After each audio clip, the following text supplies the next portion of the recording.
जय शंभू नारायण.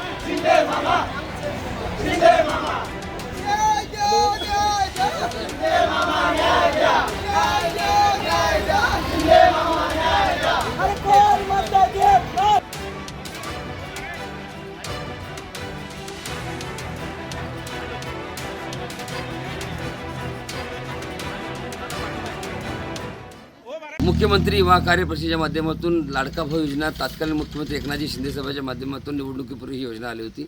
महाराष्ट्रातील 1,34,000 विद्यार्थ्यांना हा रोजगार भेटला होता.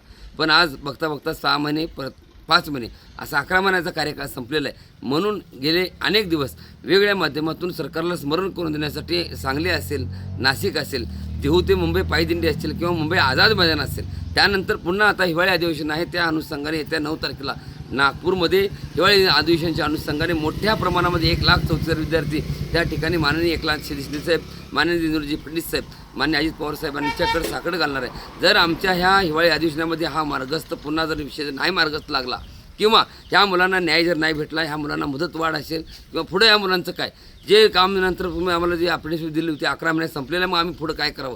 चालू काम सोडून ही मुलं रस्त्यावरती पुन्हा एकदा या ठिकाणी काम करत असताना 11 महिन्याचा कार्यकाळ संपलेला आहे. जर ह्या मुलांना हक्काची भाकर मिळत नसेल किंवा ह्या मुलांचा निर्णय लागत नसेल तर येणाऱ्या हिवाळी अधिवेशनानंतर महापालिका निवडणूक आहे, जिल्हा परिषद निवडणूक आहे, हे युवा काय करतील हे सांगता येणार नाही. निवडणुकीच्या वेळेस माननीय एकनाथजी शिंदे साहेबांनी आत्ता देखील ही योजना मी काढलेली आहे, माझी काढलेली कुठलीच योजना बंद होणार नाही, हा माझा दिलेला शब्द आहे. हम कभी कमेंट करते वापस कभी लेते नाही, अशा पद्धतीची भूमिका माननीय एकनाथ शिंदे साहेबांची आहे. मग माझी आपल्याला विनंती आहे की जो मी दिलेला शब्द पाळावा. आणि काल निवडणुकीच्या प्रचार वेळेस पण देखील ही योजना अडचणीत आहे, मी ह्याला मार्ग काढून 100% ते तुम्ही प्रत्येक ठिकाणी आश्वासन दिलात ते देखील आपण पूर्ण कराल अशी माफक अपेक्षा करतो. आणि एकनाथ शिंदे साहेब, माननीय देवेंद्रजी फडणवीस साहेब यांना विनंती करतो की लाडक्या भावाला तुम्ही वाऱ्यावर सोडू नका. जर ह्या मुलांना न्याय भेटला नाही, ह्या हिवाळी अधिवेशनामध्ये ह्या मुलांचा निर्णय लागला नाही तर येणाऱ्या काळामध्ये तुम्ही विचार देखील करू शकणार नाही. अशा पद्धतीचं महाराष्ट्रामध्ये एक वेगळं समीकरण बघायला भेटेल, एवढ्याच्या माध्यमातून सांगतो.